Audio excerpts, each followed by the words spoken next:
Bonjour les amis, fans de l'Olympique lyonnais, bienvenue dans cette vidéo d'actu du 8 avril 2025, à 2 jours de la réception de Manchester United. Vraiment, on est très excités à l'idée de cette double confrontation. D'ailleurs, pour ceux que ça intéresse, sachez évidemment que je vais commenter ce match en direct. N'hésitez pas à venir dans le chat pour tout simplement donner vos impressions sur le match, vos commentaires, vos remarques. Vous verrez, le chat il est très sain, très pas du tout toxique.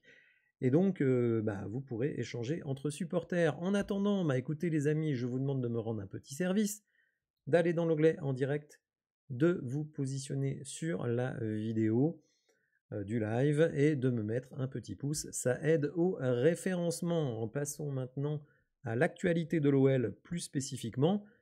Et évidemment, on va commencer par Ernest Nuama, le pauvre Ernest Nuama qui s'est déglingué le genou contre Lille.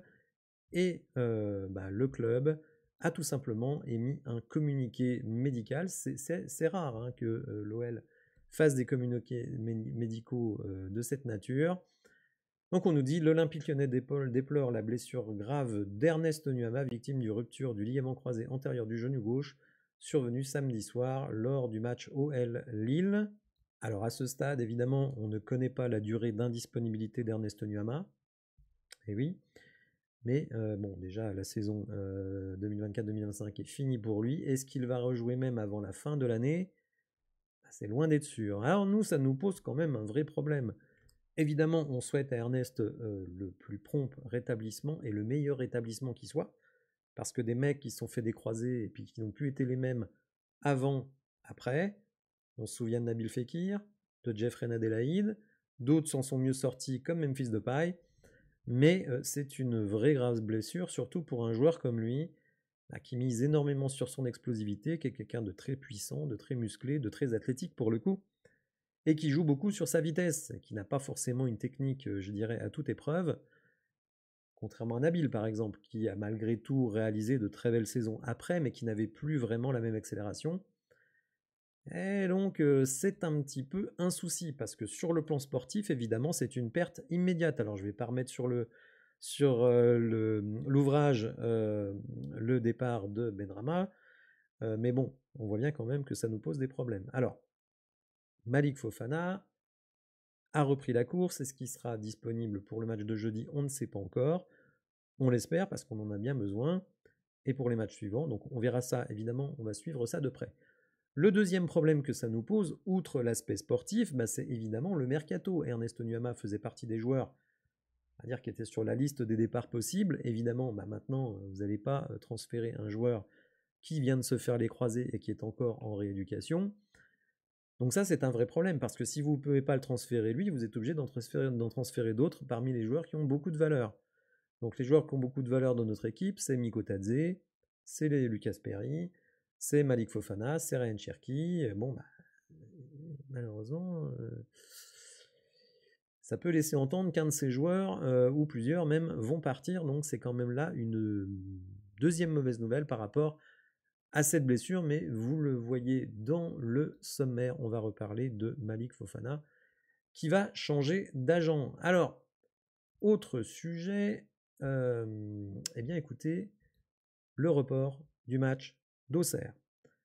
Hier, j'écoute l'after et qu'est-ce que je n'entends pas? Jimmy Brown, donc, qui est le producteur de l'émission, qui dit: le PSG a demandé à déplacer le match face à Nantes entre ces deux matchs d'Aston Villa, mais je ne suis pas sûr que l'Olympique lyonnais l'ait fait. Alors là, Daniel Riolo, mais vraiment, mais comment? Mais Jimmy, tu sais bien que la Ligue veut enterrer l'Olympique lyonnais, que Nasser El Khelaifi est là derrière son petit écran et est là pour détruire l'OL. Alors Jimmy Brown, il dit: je sais pas, j'ai pas l'info que l'OL a demandé son report. Mais s'ils l'ont demandé, nous dit Daniel, comme il l'avait fait la dernière fois, et ça a été refusé, parce que la Ligue veut détruire l'Olympique lyonnais. Alors bon, moi j'entends ça, je dis quand même, le PSG, il obtient son report de match, nous non, quand même, là, moi qui ne crois pas au complot, je me dis, voilà, quand même, Et donc je regarde un autre média, un média lyonnais, Olympique et lyonnais. Alors qu'est-ce qu'ils nous disent? Ligue 1, l'OL n'a pas demandé le report de son match à Auxerre. Contrairement au Paris Saint-Germain, l'OL n'a pas réclamé que sa rencontre à Auxerre, entre la double confrontation face à Manchester United, soit repoussée. C'est bizarre. Alors qui croire? Je sais pas moi. La plus grande émission de football française ou un média local de Lyon qui, a priori, quand même, s'est renseigné. Peut-être que les personnes de l'after ne se sont pas tout à fait renseignées, mais donnent une info fausse, tout simplement, au doigt mouillé, comme on le fait souvent dans cette émission. Donc voilà, l'OL n'a tout simplement pas demandé le report du match. Donc, comme toujours, Daniel Riolo et ses complots de la baballe. Il a beau dénier le fait qu'il propage des complots, mais pourtant c'est bel et bien le cas, et là on en a une nouvelle preuve. Alors cette fois c'est Fabrizio Romano qui nous dit ça sur Twitter. Le talent belge, l'ailier talentueux belge Malik Fofana a signé avec Rock Nation Sports Brazil comme nouveau représentant. Donc Malik change d'agent. Vous savez ce qui se passe en général quand on change d'agent, c'est qu'on n'est pas content de l'agent antérieur et puis qu'on a des grandes ambitions. Donc bon, est-ce que c'est une nouvelle indication de ce qui pourrait se passer cet été? Écoutez, je ne sais pas, mais en tout cas, il ne faut pas partir vainqueur dans le fait de garder Malik Fofana la saison prochaine. C'est évidemment quelque chose qui nous fait mal, mais bon, malheureusement, on s'est habitué. O'Brien, Paqueta, Guimarães et d'autres. Bon, je crois que la saignée n'est pas finie. Et bon, il va falloir faire avec, même si évidemment ça ne nous plaît pas trop. Je vais continuer avec, écoutez, ma composition pour la réception de Manchester. Alors, c'est ma compo, ça vaut ce que ça vaut, j'ai pas plus d'infos que ça. Je pense qu'il y aura conférence de presse de Paulo Fonseca demain. Donc évidemment, on va suivre ça avec intérêt, non pas qu'il va nous donner la compo, mais peut-être qu'il va nous donner des indices. Écoutez, moi je ne veux pas bouleverser les choses, mais par contre j'en vois effectivement un 11 un petit peu différent. Alors je reste en 4-3-3 mais pas en 4-2-3-1. Je pense que face à Manchester, 4-2-3-1, ce serait quand même extrêmement périlleux.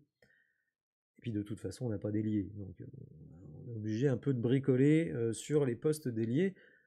Et donc, évidemment, je remets Lucas Perry dans les buts, Tagliafico, Niakate. Et là, je vais faire quelque chose qui ne sera peut-être pas très populaire, mais je mets Kale Takar titulaire, sachant qu'il n'a pas joué depuis temps immémoriaux. Mais bon, je me dis, Akoku a rejoué, donc pourquoi pas Kale Takar. En plus, il a joué 2 matchs contre l'équipe de France il y a quelques semaines, donc il n'est pas complètement à la ramasse, je pense.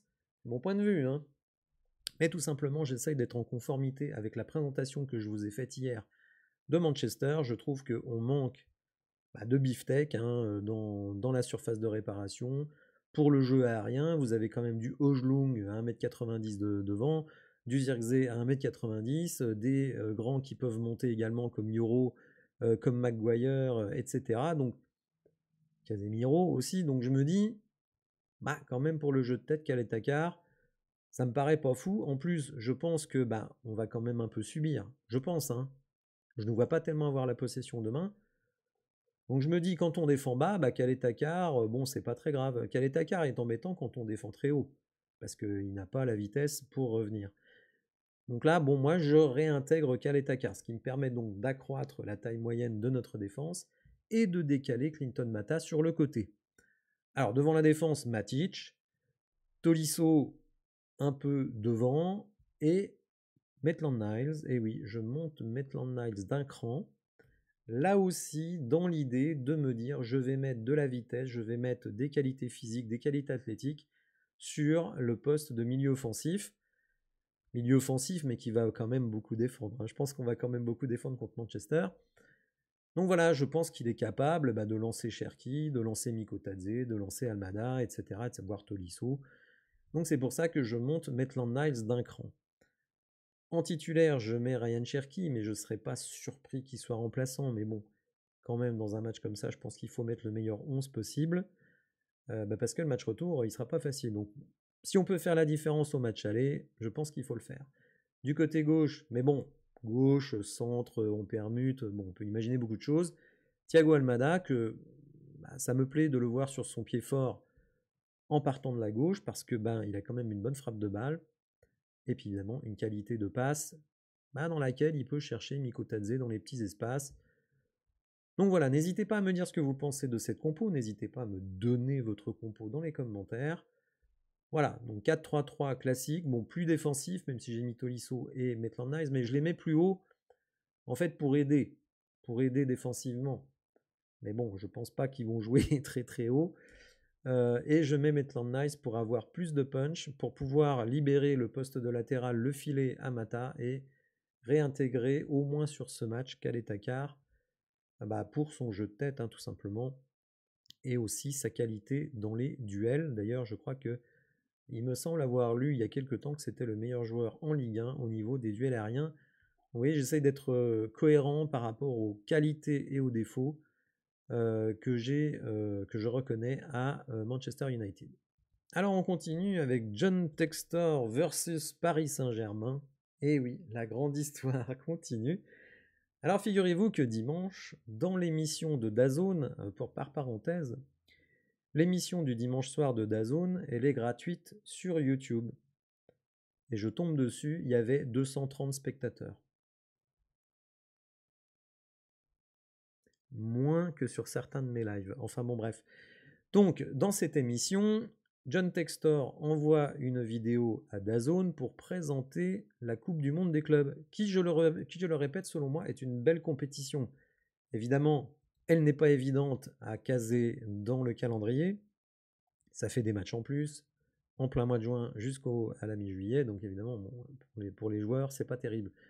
Mais malgré tout, l'idée de faire un grand championnat mondial des clubs, moi, personnellement, ça me plaît, ça m'intéresse. Il se trouve que DAZN est devenu unique diffuseur de cette compétition sur l'ensemble du globe.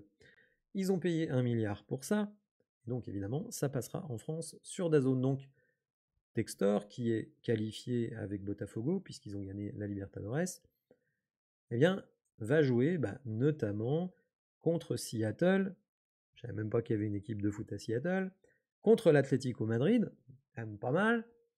Et contre une petite équipe de Paris, le Paris Saint-Germain. Et c'est comme ça qu'il décrit cette équipe, une petite équipe de Paris. Donc petit tacle gentillet de John Textor. Et bizarrement, figurez-vous que la vidéo a disparu du compte de DAZN sur Twitter. Pourquoi ? Et évidemment, Textor crie à la censure du Paris Saint-Germain. Est-ce que c'est vrai ? Est-ce que c'est faux ? Je n'en sais rien. Ce qui est vrai, c'est que la vidéo a été publiée, elle a été retirée, et finalement, le seul truc un peu taquin de cette vidéo, c'était contre le PSG. Donc évidemment, faire l'association entre les deux, il n'y a qu'un pas. Alors, puisqu'on est un petit peu dans le chambrage, on va continuer cette fois avec un joueur de Manchester qu'on connaît bien du côté de l'OL, puisque c'est André Onana. Et André Onana, figurez-vous que l'OL voulait le recruter à l'époque de Peter Bosz, qui voulait un gardien, on va dire, fort avec ses pieds pour aider à la relance. Et donc, il avait pensé à Onana. Alors, ça ne s'était pas fait. À l'époque, c'était Jean-Michel Aulas qui était encore en activité. Vincent Ponceau, qui était son, alors je ne sais plus le titre, directeur du football ou un truc comme ça. Et en gros, les agents d'Onana demandaient des commissions dans des paradis fiscaux, ni vu ni connu, je t'embrouille.